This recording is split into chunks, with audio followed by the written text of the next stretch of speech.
औज़ुबिल्लाहिमिनश्शैतानिर्रजीम बिस्मिल्लाहिर्रहमानिर्रहीम। अस्सलाम वालेकुम व्यूअर्स, उम्मीद है आप सब खैरियत से होंगे। व्यूअर्स, आज से हम लोग स्टार्ट करने जा रहे हैं introduction to transfer of property act 1882। आप लोग बखूबी वाकिफ़ होंगे।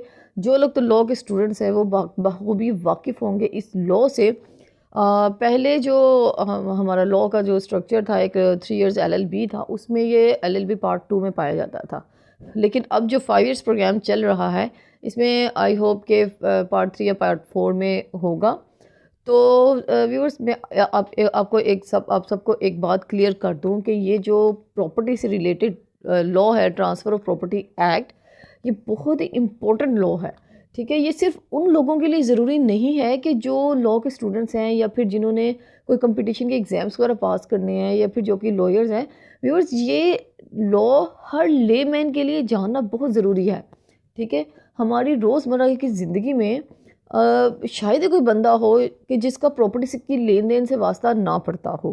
ठीक है, प्रॉपर्टीज़ की सेल परचेज होती है, प्रॉपर्टीज़ गिफ्ट्स होती है, प्रॉपर्टीज़ को मॉर्गेज किया जाता है। मॉर्गेज तो आप कह लें कि डेली बेसिस पे बहुत सारे केसेस होते हैं, जैसे बैंक में प्रॉपर्टी रहन रखवा के आप लोग डेट लेते हैं और फिर अपना कोई कारोबार शुरू करते हैं, या कोई भी आपको जो ज़रूरत हो अपनी वो पूरी करते हैं। इसके अलावा डिफरेंट मोड्स ऑफ ट्रांसफ़र हैं। इसके अलावा मैं आपको बताऊं कि बहुत सारे लोग हैं कि जो प्रॉपर्टीज़ के लेन देन में लेन देन करने से कतराते हैं, इसलिए कि उनको लॉ का पता नहीं होता और फिर बाद में वो कोर्ट कचहरियों के धक्के खाने से बहुत डरते हैं अगर कोई फ्रॉड हो जाए। और पाकिस्तान में फ़्रॉड की रेशो का आप लोगों को बखूबी इल्म होगा। व्यूअर्स, अगर आप प्रैक्टिस में देख लें तो आपकी 90% जो सिविल प्रैक्टिस है वो इसी लॉ से रिलेटेड है, वो प्रॉपर्टीज से रिलेटेड है। मैंने फील्ड में ऐसे लोग देखे हैं कि जो कि लॉ सिर्फ इस वजह से करते हैं कि वो अपनी जो प्रॉपर्टीज़ के मामलात है उनको हल कर सकें, बजाय इसके कि आप इधर उधर धक्के खाएं। या ऑब्वियसली लॉयर्स की फ़ीस वगैरह होती है या बहुत सारे मामलात होते हैं, उनको देखना होता है। तो मैंने देखा है ऐसे लोगों को कि जो कि सिर्फ इस वजह से लॉ करते हैं कि उनकी जॉइंट प्रॉपर्टीज़ होती हैं, उनमें कोई घपले वगैरह प्रॉब्लम्स होते हैं, तो वो उन अपने केसेस को खुद से रिजॉल्व करने के लिए लॉ करते हैं। तो ये जो ट्रांसफ़र ऑफ प्रॉपर्टी एक्ट है, ये हर लेमैन के लिए जानना ज़रूरी है। और अपनी वीडियो को मैं इतना लंबा नहीं करूँगी। मैं कोशिश करूँगी कि इस लॉ को हम लोग एक लेमैन की लेवल तक जाके समझे, उसको समझने की कोशिश करें। तो चलिए शुरू करते हैं। जी व्यूअर्स, तो जैसा कि हम लोग इस नाम को देखते हैं कि ट्रांसफ़र ऑफ प्रॉपर्टी, ठीक है, प्रॉपर्टी का ट्रांसफ़र होना। सबसे पहले हमें ये चीज़ जानना ज़रूरी है कि what is meant by transfer. ठीक है, जो जनरल एक मीनिंग है, देखिए लॉ में दो चीज़ें होती हैं। एक वर्ड है ना, उसका जनरल मीनिंग जो है वो तो होता ही होता है, जो कि आप किसी भी जो इंग्लिश की डिक्शनरी से देख सकते हैं। लेकिन लॉ में कई दफ़ा उसका मीनिंग कुछ और होता है। ठीक है, तो हमें लॉ को साथ लेके चलना होगा। अच्छा जी, ट्रांसफ़र को जनरली अगर हम लोग देखें तो इसका ऑक्सफोर्ड मीनिंग जो है वो यही होता है कि moving something from one place to another, या फिर moving something from one person to another. ठीक है, एक बंदा जब किसी चीज़ को एक जगह से दूसरी जगह ट्रांसफ़र करता है तो उसको ट्रांसफ़र कहते हैं, उसको मूव करता है तो उसको ट्रांसफ़र कहते हैं। ठीक हो गया। अच्छा, लॉ की डिक्शनरी में ट्रांसफ़र का जो मीनिंग है वो है the passing of a thing or of property from one person to another। अच्छा, the passing of a thing और ऑफ प्रॉपर्टी, कोई भी चीज़, कोई भी प्रॉपर्टी को एक बंदे से दूसरे बंदे को ट्रांसफ़र हो रही है तो उसको हम लोग ट्रांसफ़र कहते हैं। इसको हम लोग ट्रांसफ़र को एलियनेशन भी कह सकते हैं और इसको हम लोग कन्वेंस भी कह सकते हैं। ठीक हो गया। कन्वेंस डीड्स बनती हैं हमारी ड्राफ्टिंग में, जब ट्रांजेक्शन्स होती हैं तो ड्राफ्टिंग होती है, डॉक्यूमेंटेशन होती है, तो कन्वेंस डीड्स वगैरह बनती हैं। कन्वेंस का भी यही मतलब होता है, ट्रांसफ़र। ठीक हो गया। इसके अलावा जो है, अच्छा अब हम देखते हैं मोड्स ऑफ ट्रांसफ़र। व्यूअर्स, मेरी नेक्स्ट वीडियो में आप लोग देखेंगे कि मैं आपको जो ये ट्रांसफ़र और डिफरेंट मोड्स ऑफ ट्रांसफ़र हैं इनकी डेफिनेशंस लिखवा दूँगी। अभी मैं जस्ट आपको कॉन्सेप्ट क्लियर करने की कोशिश कर रही हूँ। अल्लाह करे कि ये कामयाब रहे। नेक्स्ट वीडियो में मैं छोटी छोटी सी डेफिनेशंस आपको लिखवा दूंगी ताकि आपको कॉन्सेप्ट जो है वो मज़ीद क्लियर हो जाएं। उसके बाद फिर हम हर टॉपिक को इंशाल्लाह सेपरेटली अलहदा से डिटेल में डिस्कस करेंगे। अच्छा जी, मोड्स ऑफ ट्रांसफ़र कौन से हैं?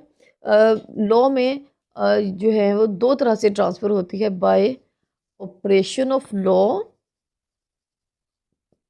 बाय ऑपरेशन ऑफ लॉ, और सेकेंडली हमारा आ जाता है bye act of parties, act of parties. अच्छा, बाय ऑपरेशन ऑफ लॉ में हमारे पास दो कैटेगरीज हैं, हमारी सक्सेशन आ जाती है और सेकेंडली इनहेरिटेंस है। ठीक हो गया, इनहेरिटेंस और सक्सेशन जो है ये हमारे टॉपिक से रिलेटेड नहीं है, इसलिए हम लोग इनको डिस्कस नहीं करेंगे, इनकी तरफ नहीं जाएंगे, वो हम लोग सेपरेटली कभी करेंगे। अच्छा, एक्ट ऑफ पार्टीज में क्या आ जाता है हमारा? टीपीए जो है वो ट्रांसफ़र प्रॉपर्टी एक्ट 1882 जो है वो डील करता है transfer of immovable property bye act of parties, जो कि पार्टीज जो है वो दोनों लिविंग पर्सन्स अपनी आज़ाद रजामंदी के साथ एक दूसरे के साथ जब ट्रांजैक्शन करती है तो वो ट्रांसफ़र प्रॉपर्टी एक्ट 1882 में फॉल करेगा। ठीक हो गया। अच्छा, इसमें अब बाय एक्ट ऑफ पार्टीज कौन कौन सी ट्रांसफ़र आ जाती हैं, इनको हम लोग वेरी शॉर्टली डिस्कस कर लगते हैं। सेल, गिफ्ट, आपकी एक्सचेंज, लीज, मॉर्गेज, ये सब अभी फ़िलहाल मैं एक छोटा सा ओवरव्यू दे रही हूँ, इन सबको सेपरेटली डिस्कस करेंगे। और ये लाइसेंस आपका आ जाता है इसमें। ठीक हो गया। अच्छा जी, अब हम लोग डिस्कस करते हैं सबसे पहले सेल को। सेल क्या है? आप मुझे बताइए, सेल क्या है? जब आप लोग किसी शॉप पर जाते हैं कोई भी चीज़ ख़रीदने के लिए, कोई भी चीज़ परचेज़ करने के लिए, आप लोग क्या कहते हैं शॉपकीपर को जाके कि हमें ये चीज़ चाहिए, या कोई भी लेट्स सपोज आप कोई खाने पीने की चीज़ लेते हैं तो उसके बदले आप उसको पैसे डिलीवर करते हैं, जब आप उनको प्राइस देते हैं वो आपको चीज़ देते हैं तो एक सेल हो जाती है। जो so same is the case with immovable properties कि ए बी को अपना हाउस डिलीवर करता, हाउस जो है वो सेल करता है, तो बी उसके बदले में उसको कंसिडरेशन पे करेगा। ठीक है, कंसिडरेशन जो है वो in the form of price होगी, वैल्यू होगी। ठीक है, तो ये एक आपकी सेल कंप्लीट हो जाएगी।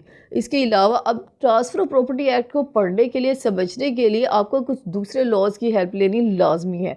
जैसा कि अब सेल हो रही है लेकिन इसकी रजिस्ट्रेशन लाजमी होगी, तो रजिस्ट्रेशन के लिए हम लोग रजिस्ट्रेशन एक्ट पढ़ेंगे। रजिस्ट्रेशन के लिए आपको स्टैम्प पेपर्स चाहिए होंगे, तो स्टैम्प पेपर्स के लिए हम लोग स्टैम्प एक्ट पढ़ेंगे। ठीक हो गया।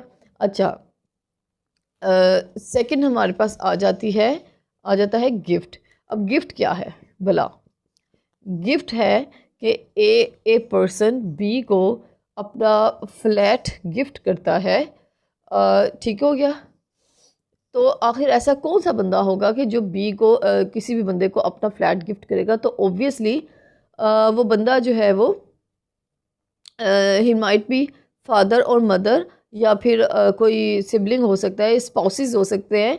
ये जो बी, ये गिफ्ट का जो एक आप कह लें कि साइन qua नॉन है, एक इसेंशियल इंग्रेडिएंट है, वो है love and affection. Love and affection law of contract में डिटेल में पढ़ चुके होंगे जो कि लॉ के स्टूडेंट्स हैं, कि लव एंड अफेक्शन जो है वो एक आप ये कह लें कि एक लाजमी जुज़ है। ठीक है, कि लेट्स सपोज कि मैं अपनी मिसाल दूँ कि फ़र्ज़ किया मेरा एक बेटा है, तो मैं अपनी कोई भी प्रॉपर्टी अपने बेटे के नाम पे गिफ्ट करती हूँ, ट्रांसफ़र करती हूँ, तो मुझे उससे कोई गिफ्ट, कंसिडरेशन, कोई पेमेंट तो नहीं लूँगी ना मैं अपने बेटे से। तो ये लव एंड अफेक्शन जो है वो गिफ्ट में यही होता है। हाँ, बी की तरफ से एक एक्सेप्टेंस होगी, जब एक्सेप्टेंस होगी तो गिफ्ट जो है वो कंप्लीट हो जाएगा। ठीक हो गया। नेक्स्ट हमारे पास आ जाता है एक्सचेंज। एक्सचेंज जिसको हम कह सकते हैं बट्टा सट्टा। एक्सचेंज में प्रॉपर्टी की अदल बदल तब होता है, अदला बदला, तबादला कह लें।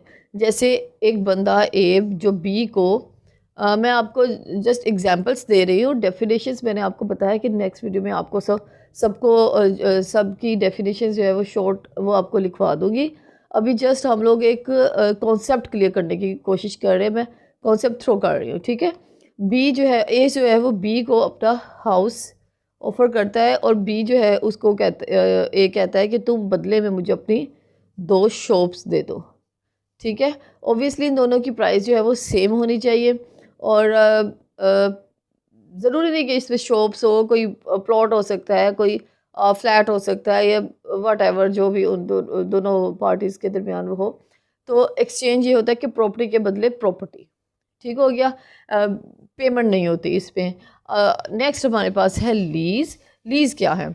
देखिए, आप लोग घर किरायों पर लेते हैं, देते हैं, ठीक है। तो वो आपके लीज़ एग्रीमेंट्स उसमें बनते हैं, रेंट एग्रीमेंट्स बनते हैं, ठीक है। लीज़ एग्रीमेंट आम तौर पे नॉर्मली जो है वो हमारे यहाँ रेंट्स वगैरह रेंट एग्रीमेंट्स वगैरह बनते हैं, तो वो नॉर्मली जो है 1 year, 2 year, 3 year, up to 5 years तक भी हो सकते हैं। हाँ, लीज़ एग्रीमेंट्स जो है वो 99 ईयर्स तक भी होते हैं। अगर आप कभी कैंटोनमेंट एरिया विज़िट करें तो वहाँ पे 99 ईयर्स की लीज़ हुई हुई हैं, ठीक हो गया। तो इसकी एग्जांपल मैं आपको दे देती हूँ कि ए बी को अपना घर जो है हाउस लीज़ पर देता है, तो बी उसके बदले में मंथली रेंट्स पे करेगा, मंथली रेंट्स पे करेगा। ये बी की तरफ से कंसिडरेशन होगी, ठीक हो गया। Mortgage, very very important topic है ये मॉर्गेज। देखें, बैंक में जब आप अता पता करते हैं, बैंक में देखिए, एक बंदा है, ठीक है, ए फर्ज किया, ठीक है। ए को पैसे चाहिए, लोन चाहिए, ठीक है। उसने कोई बिजनेस स्टार्ट करना है, तो वो क्या करेगा? वो जाएगा बैंक के पास, ठीक है, या कोई ऑर्गेनाइजेशन हो सकती है, या कोई इंडिविजुअल हो सकता है। तो वो बैंक के पास अपने हाउस के या अपनी प्लॉट के या किसी भी प्रॉपर्टी की, इमूवेबल प्रॉपर्टी की सिक्योरिटी डॉक्यूमेंट्स बैंक के पास रखवाएगा, तो बैंक बदले में उसको डेट पे करेगा, ठीक हो गया। इसको हम कहेंगे मॉर्गेज, यानी कि रहन रखवाना। ये जो घर की सिक्योरिटी रखवाएगा, ये टाइटल डॉक्यूमेंट्स जो बैंक के पास रखवाएगा ए, उसको हम कहेंगे सिक्योरिटी डॉक्यूमेंट्स, या उसको हम कहेंगे कि उसने अपना घर जो है वो बी के पास गिरवी रखवा दिया है, या फिर रहन रखवा दिया है। या इसके अलावा भी आप देखते होंगे कि लोगों को लोग रहने के लिए भी घर जो है वो गिरवी लेते हैं। वहाँ पे कोई 5 साल का, 3 साल का एग्रीमेंट होता है, वो पेमेंट करते हैं, और उस स्पेसिफाइड पीरियड ऑफ टाइम के बाद उनको पेमेंट वापस मिलती है और वो घर को छोड़ते हैं, ठीक हो गया। इस तरह से इसको, ये मॉर्गेज वेरी इंपॉर्टेंट टॉपिक है, इसको डिटेल में पढ़ेंगे। अच्छा जी, लाइसेंस आ जाता है। कभी आप लोगों ने सुना है कि लाइसेंस का क्या मतलब है? ट्रांसफ़र ऑफ प्रॉपर्टी एक्ट में लाइसेंस का क्या मतलब है?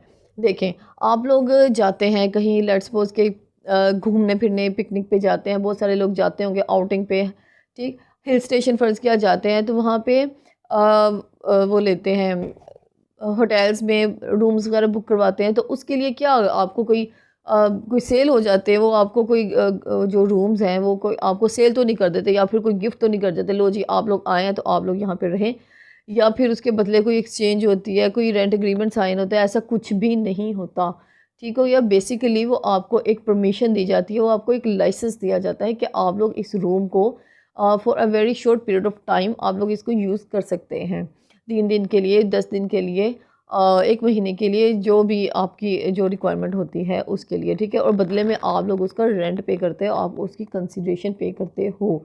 ज़रूरी नहीं है कि सिर्फ आप रिहाइश के लिए ले सकते हैं, आप लोग फिर for any lawful object, lawful purpose के लिए आप